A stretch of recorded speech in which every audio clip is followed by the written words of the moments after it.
Assalamualaikum and welcome to my channel. I hope you all are doing good. आज हम पढ़ेंगे biology का chapter number 2 जिसका नाम है सॉल्विंग अ बायोलॉजिकल प्रॉब्लम और उसमें हम डिस्कस करेंगे data organisation and data analysis. तो सबसे पहले हम देखते हैं कि डाटा होता क्या है। डाटा को हम ऐसे डिफाइन कर सकते हैं as the information such as names, dates और values made from observation and experimentation।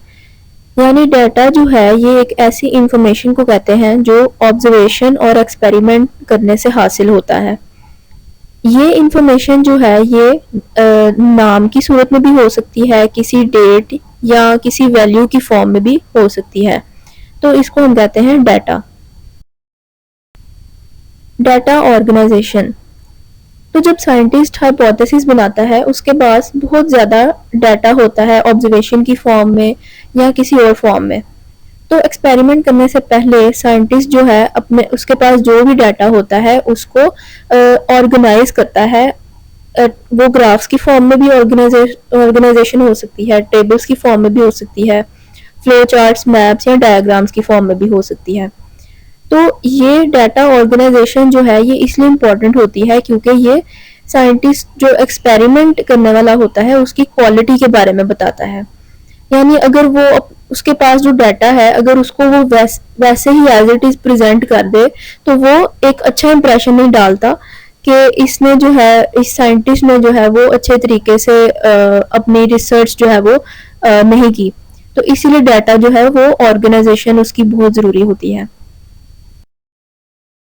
Data analysis. Data analysis का मतलब ये होता है कि डाटा का तज्जिया करना। डाटा एनालिसिस जो है ये साइंटिस्ट की जो हाइपोथेसिस है उसको प्रूव या डिसअप्रूव करने के लिए ज़रूरी होता है।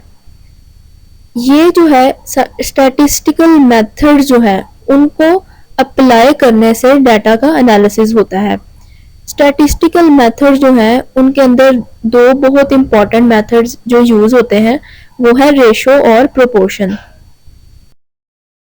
सो अब हम देखते हैं कि रेशो के ज़रिए जो है वो कैसे हम डाटा का एनालिसिस कर सकते हैं। तो सबसे पहले देखते हैं कि रेशो होती क्या है। रेशो जो है ये दो नंबर्स के दरमियान में रिलेशन को कहते हैं। फ़र्ज़ करें अगर तो पहली जो वैल्यू है वो a है और सेकंड वैल्यू जो है वो b है, तो इन दोनों के दरमियान जो रेशो है उसको हम या तो डिवाइड के साइन से लिख सकते हैं या कॉलन के साइन से लिख सकते हैं। कॉलन जो है ये टू डॉट्स वाला जो एक मार्क होता है उसको कहते हैं। तो रेशो जो है इसको हम कोशेंट की फॉर्म में यानी फ्रैक्शन की फॉर्म में भी लिख सकते हैं, a ओवर b की फॉर्म में। और अगर a और b किसी जगह लिखा हो तो इसको हम रेशो में ऐसे लिखेंगे a रेशो b यानी a colon b। For example the ratio between 50 malarial patients and 150 normal persons is 1:3। तो जैसा कि आप इस एग्जाम्पल में देख सकते हैं कि अगर 150 नॉर्मल पेशेंट्स या नॉर्मल पर्सनस हों तो उसमें से 50 जो है वो मलेरियल पेशेंट्स होंगे। यानी अगर ये हमारे पास डाटा है तो इसको हम रेशो की फॉर्म में ऐसे लिखेंगे कि 50 ओवर 150 यानी a ओवर b की फॉर्म में। जब इनको हम डिवाइड करेंगे तो आंसर आएगा 1/3। इसको जब हम रेशो में लिखते हैं तो ये आंसर आएगा 1:3। तो इससे डाटा जो है वो एनालिसिस वो ये हुआ कि हर 3 में से एक शख्स को जो है वो मलेरिया होगा। डाटा एनालिसिस बाय प्रोपोर्शन, यानी प्रोपोर्शन से कैसे हम डाटा को एनालाइज कर सकते हैं।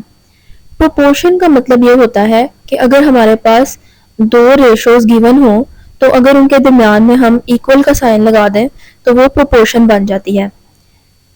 प्रोपोर्शन में इक्वल की जगह अगर हम डबल कॉलन का साइन लगा दें तो वो भी प्रोपोर्शन ही कहलाती है। अगर दो रेशोज में से यानी एक पूरी प्रोपोर्शन में से 3 वैल्यूज अगर हमें गिवन हो और फोर्थ वैल्यू अननोन हो और वो उसको हम फाइंड कर सकते हैं इजीली। अगर हम प्रोपोर्शन की एग्जांपल की बात करें तो एक एक्सपेरिमेंट जो किया गया था स्पैरोज के ऊपर, उसमें से अगर फॉर एग्जांपल हमारे पास 20 स्पैरोज हैं और जब उनको मस्कीटो ने काटा, मलेरियल मस्कीटो ने, तो 14 जो है उनमें से उनको मलेरिया हो गया। यानी एक रेशो हमारे पास ये आती है 14:20, जिसको हम 14/20 भी लिख सकते हैं। तो क्वेश्चन ये राइज होता है कि अगर हमारे पास 100 हेल्दी स्पैरोज हों तो उनमें से कितनी स्पैरोज को मलेरिया होगा जब इन्फेक्टेड मस्कीटो उनको काटेगा। यानी हमारे पास दूसरी रेशो ये बनती है x/100।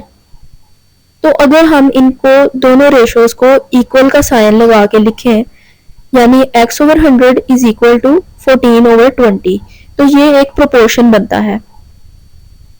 इसकी जब हम वैल्यू निकालते हैं कैलकुलेशन के बाद, तो आंसर आता है 70, यानी x is equal to 70।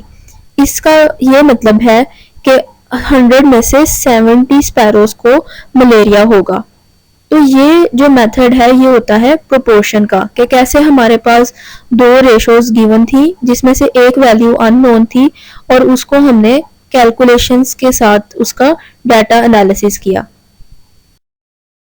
The use of statistics, यानी पूरा जो बायोलॉजिकल मेथड है उसके अंदर स्टैटिस्टिक्स का यही रोल है कि हम रेशो और प्रोपोर्शन को यूज़ करते हुए अपने सारे डाटा को कलेक्ट करते हैं और उसको एक ऑर्गेनाइज मेथड में जो है वो लोगों को प्रेजेंट करते हैं, ताकि हम अपने एक्सपेरिमेंट और जो भी हम जो बायोलॉजिकल रिसर्च कर रहे हैं उसको लोगों को बेटर तरीके से बता सकें और एक प्रूफ दे सकें कि हमने जो भी एक्सपेरिमेंट की है वो बिला वजह नहीं की, बल्कि हमारे पास जो है वो बहुत से एविडेंस और प्रूफ हैं।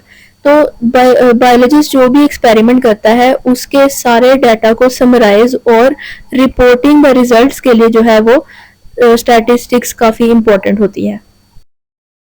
सो आई होप दैट आज का टॉपिक आपको समझ आया होगा, और अगर समझ आया है so do like, comment, share and subscribe to my channel and also click the bell icon, ताकि आपको मेरी वीडियोस की लेटेस्ट नोटिफिकेशन टाइम पर मिलती रहे।